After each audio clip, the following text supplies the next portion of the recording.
What's up guys, Hype here. Today I'm going to be doing a tutorial on how to motion track 3D text. Now obviously this can be done in any game, Call of Duty, Halo, or I don't know, Battlefield. You can use real life footage. It's all the same. The process is the same for all of them. I'm just going to be using Call of Duty in this example because I have angles that I know motion track well, because sometimes an angle the motion might be weird, or there might be some movement in the background that messes up the motion track. So I know for a fact this angle motion tracks well. Sometimes you have to redo it if it doesn't. So let's get started. Just to show you guys, this is from my last edits that I put out. You can see the motion track right there. That kind of rotates around the, I don't know what you want to call it, the fountain, like the middle object. And okay, let's get started. So here's the angle right here. I'm going to pre-compose this, and as you can see, it's just the raw angle. And I'm going to render. I'm going to add. I'm going to take this. I'm going to add it to my render queue. Delete that. Okay. What you're going to do is you're going to make sure it's in 720p and the frame rate. The frame rate's really important. Obviously for Halo you're gonna do it in 30 frames per second. It's all you can do. But in games or real life footage with 60 frames per second or even higher, you really have a choice. You can either put it in 30 frames per second, everything will render much faster, and for the most part, if it's a smooth clip, that's 30 frames per second is fine. But 60 frames will get you a better motion track if you're okay with the weight. So this, I'm going to put in 30 frames per second, hit OK. Then I'm going to go down to the output, and I'm going to change it to PNG sequence. Okay. Then I'm going to make sure the compression is on none, and I'm going to hit OK. Now, the output, you can make a folder. I'm going to make a folder. I'm going to call it tutorial frames, and make sure you can change whatever's before the underscore, but don't mess with anything else. That's how it numbers all the frames. So I'm just gonna 2. It's what it's whatever. Hit save, and you will render this out. This might take a few minutes, so I'll get back to you guys when it's done. Okay guys, it finished rendering, and I opened up Buju. So basically Buju is a motion tracking program that I have that I use. I know there are plugins for After Effects CS5 and CS6, I'm pretty sure has it built in, but this is a really good customizable program that's designed specifically for motion tracking, and you can do a lot of cool things with it, which I won't really show. But there are tutorials that you can find really neat, kind of difficult motion tracks. Okay, so I'm going to import sequence. I'm going to go into my tutorial frames, and you're going to select the first frame and open it, and it'll understand that it's a movie, and it'll get all of them. You're going to change the frame rate to whatever the frame rate was that you rendered out of After Effects. So this one was 30. You're going to hit apply. It's going to mess up. It does this for some unknown reason. You have to do it again. It'll work the second time, and you hit close. So you can see it's got your movie, and you're going to click over here, hit track features, advanced, and personally I like to bump up the sensitivity, not all the way, but it will increase the tracking time, but it makes it much smoother. Okay, you can hit start, and it's gonna start motion tracking this. Okay, now that it's done with the camera solve, you can see that the yellow dots are where it's currently tracking, and the blue ones are places it will track later in the image or in the video. You can see like I don't know. So yeah, it's tracked pretty nicely is what it looks like. Now you're gonna hit scene geometry. Now what this does is it adds a floor to your image. You're gonna add coordinate from hint, change it to x-axis. Now you're going to find two dots that are like left and right of each other in the video somewhere. Now I'm going to I guess I'll pick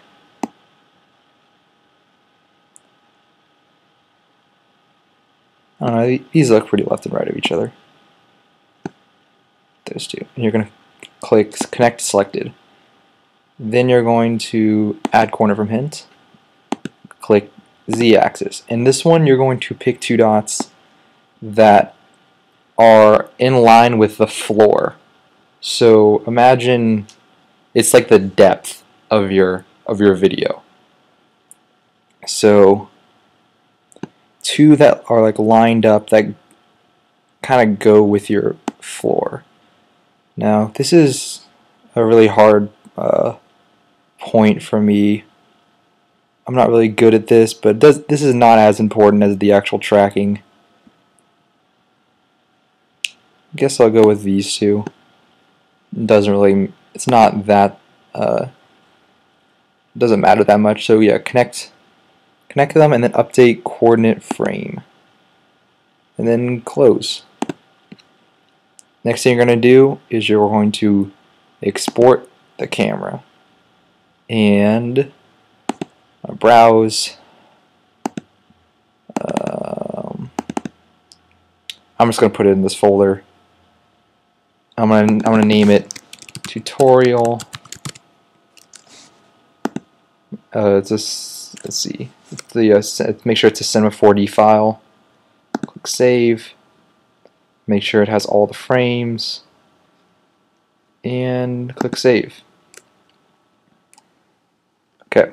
Now what I would do next is I would save the actual Buju file, so that if there's some very small things you have to adjust, you don't have to start over. You can just open up the file. Click save. Okay, now I'm going to switch over to Cinema 4D. Okay guys, next thing you're going to do, now that we're in Cinema 4D, is kind of scrub through the frame, make sure these black dots don't move. If they don't move, the motion track worked. Now what we're going to do is going to create a new material. We're going to double click on that, make sure we have color selected, click on these three dots and go into your frames, select the first one, hit open, click no, and then select the texture, the file name, click animation, make sure your frame rate is correct, and then click calculate. Basically what that does is it tells Cinema 4D that the background is a movie and not a picture. Then you're going to get rid of specular and close this. Then we need to actually apply it to everything, so make a background, and with that, put the texture on there, put it under the null, and there we go. We have our background. Next thing we're going to do is create our text. Now, I'm going to go under mode graph, mode text, go under basic, object. We're going to type whatever our text is. I'm just going to keep it short, make it hype. It'll be easier to find. Okay. There's our text. I'm going to put it in place right on top of this fountain thing. I really don't know what this is, but I'm just going to kind of center it up right there. I'm going to change the font. Font doesn't really matter, but I like this font. It's a cool font. It's Need for Speed. Okay, now you have to see, it looks like it's in the right place for that one, but you got to get the depth right. As you can see, it's not in the correct place. So we're going to move it like that. Kind of, hold on. Okay, kind of try to move it right where we want it.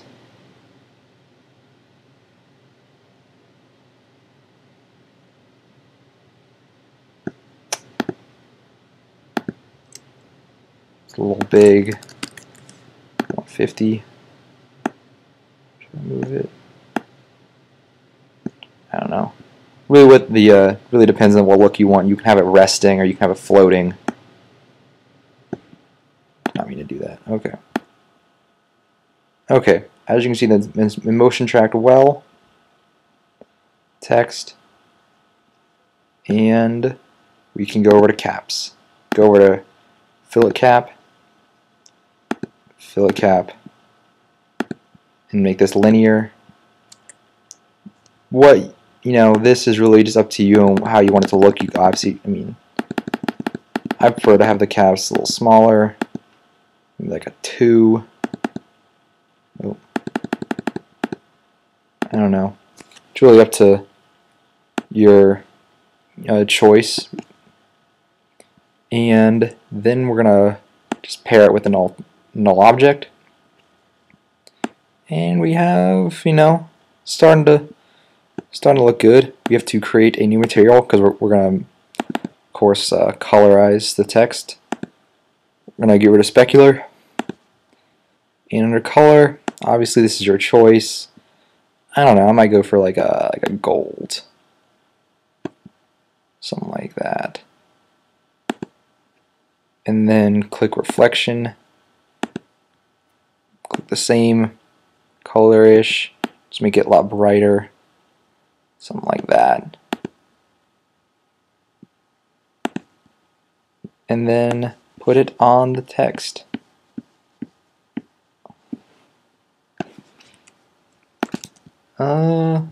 Looking better, but as you see, the text looks, not great. So what we're going to do is we're going to create some lights. Just going to create a couple lights. Put them under the null. And first we have to locate the lights. This is one of the worst parts about Cinema 4Ds. It puts everything at 0, 0, but that's not why the text is. Text is at 772.25.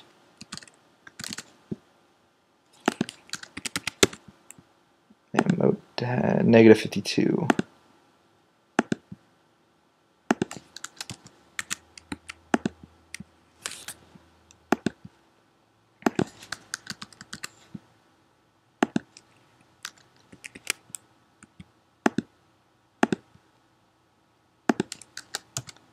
Okay. Now these lights are here. Move them into the desired location so that they, illuminate the text.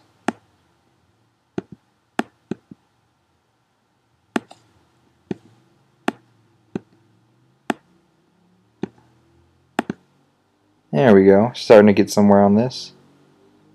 Still doesn't look great, though. So what we're going to do is going to create a sphere. Where is it? Right here. And put under the null. I'm going to do the same thing. 770, 225, negative 52. Okay. And what we're going to do is make this sphere take up the entire text. This is what we're going for. Make sure it's all okay. I'm going to center it a little bit. Makes the, you don't have to, but it makes the final output look a little better. Okay. Obviously it looks awful, but we're going to click tag, Cinema 4D tag, compositing, and click compositing background, and uncheck scene by camera. There we go. Going to click this top circle, click it twice. Then what we have to do is take our background texture and put it on the sphere. And there we go. We got some reflections. Starting to look a lot better. Next thing we're going to do is create a new material. Make its color black. Click on the, let's see.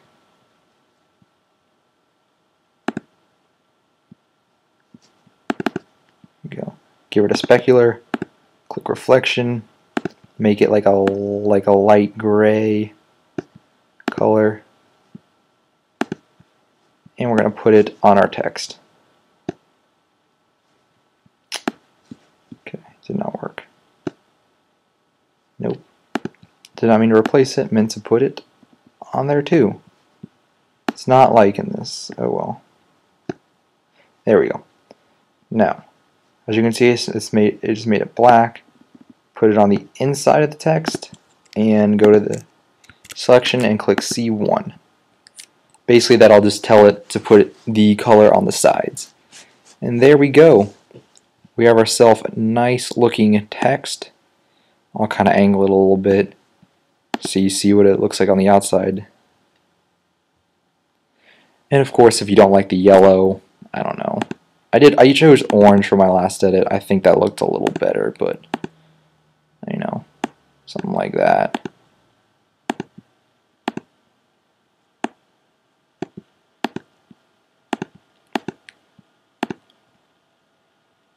You know, it's really just up to your personal choice. And then if you want the it just to be like for some of the motion track text, I just made it like a mirror, like silvery. You can just delete that, and you can see it's very shiny, and doesn't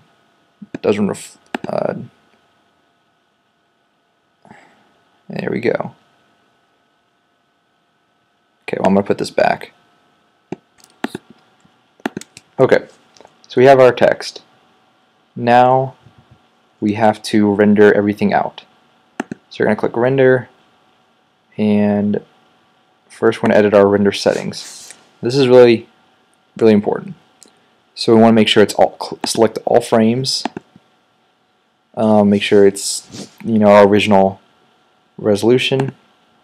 Change to the save the file. I don't know, tutorial video. I don't know. Tutorial motion track. There we go. Make sure it's on QuickTime Movie.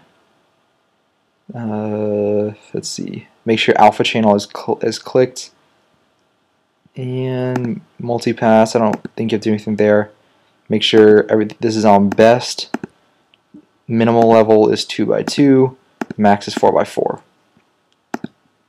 And you don't have to mess with the other options. So then you're going to add to render queue. Sure, you can make sure you save it. Delete that. That was my queue from earlier. And you're just going to render this out. You're going to click the jobs and start rendering. And this will take a while. My computer with 4 GB of RAM takes about 30 minutes. As you can see, it's going to take about 25 minutes. That's why I actually, in this video, I shortened the, after I rendered it out in After Effects, I went back and I shortened the clip to only 136 frames instead. I think it was like at 250, because I didn't really have time to render out this much in a Cinema 4D. Basically, make sure where it starts and where it ends is where you want to see your text. It's always better to render too many frames so you can just cut them out instead of having to redo everything, but at the same time you don't want to be sitting around for forever watching this render. Okay, so I will see you guys in 24 minutes after this is done. Okay, guys, as you can see, the render just finished. So I'm going to close Cinema. First I'm going to save. You should always save your work, if it will let me. There we go. And I'm going to quit Cinema 4D. No. And I'm going to go into After Effects. Okay. So I'm going to go to my track text, and I'm going to import the file I just created in Cinema 4D. Now on Macs, you have to do this dumb thing. I don't really know. Oh, hold on. Actually, I'm going to it has to be converted. into a readable file by a Mac from Cinema 4D. I'm not sure if it has to do this on PC, but it really doesn't take that long. It's really not that big of a deal. There we go. As you can see, it's motion tracked. I'm gonna, save it. And I'm going to import that file. There we go. And I'm going to overlay on top of the original angle or cinematic, depending on the game. And there we go. That's it. That's really it, guys. So basically, there's the angle. As you can see here, this is the part I cut out from the from rendering. But there's really not much left. You could. What I did with the because there was two lines and the text was a little bigger on the one I used in my actual edit, I actually lowered the position, to kind of center it a little bit, like something like that. I don't know. Pre-compose these, and then there we go. I don't know. And then I don't know. Pick whatever you want. As you can see, just kind of centers it up a little bit, and then you can adjust it in here to make sure you got both, so you're not just messing with one. Like you mess with one, it'll be off a little bit. And there we go. You have your motion track text, a little bit of black bars, and I guess, I don't know, maybe some color correction. I don't really know. Let's see. To copy this over. Okay, there we go. So the aspect ratio and the order of the color correction actually really matters. There we go. Okay, so what do they use for looks? I use a vignette. Yeah, I use the white, like I told you, the white vignette. I use some saturation, 50% saturation, and 0.75 on the curves. Then I use some shine, Trapcode Shine. It's another plugin. I went with, obviously, I moved the source point up here to kind of get like a shining, like a sun kind of look. I colorized it to more of the blues. You can't really, for some reason, you can't mess with mid high and mid low, but made this more blue colors. You have to make the transfer mode add, and that's about it for that. This tone I use looks again. Use diffusion, 30% size, 6% grade, 100 on the glow, 100 on the highlight. And I copied it and I changed the colors. So the top one is purple, the bottom one was orange, and I masked it out. And you can see the mask here. I feathered it, 125 pixels. So, because if there was no, I'll show you what it would look like if there's no feather. It looks really bad. You can see the line right there where it changes. So yeah, just feather it. Kind of gives it this two-tone. Personally, I would not recommend this color correction in Halo highlights or Halo montages. It just doesn't look right. But Call of Duty, these really bright, colorful color corrections actually look good for some reason. And then I sharpened it a little bit, 5, really not that much. And yeah, that's it, guys. That's how you that is how you motion track 3D text. And I guess I showed you my color correction settings for this edit. They're pretty basic. I'm sure you can pretty much you have to mess with it until you get what you like. Okay, that's it, guys. Hope you guys really enjoyed this tutorial on how to motion track 3D text. Oh yeah, if you have any more tutorial ideas, just send me a YouTube message or put them in the comments section below. My next one, I will be doing it on I'm going to call it the solar flare effect I did on the XPR on my last edit, where the gun camo kind of like came out, kind of like warped. I'll do that one. If you have any others, just leave it down below. Okay guys, that's it. Peace.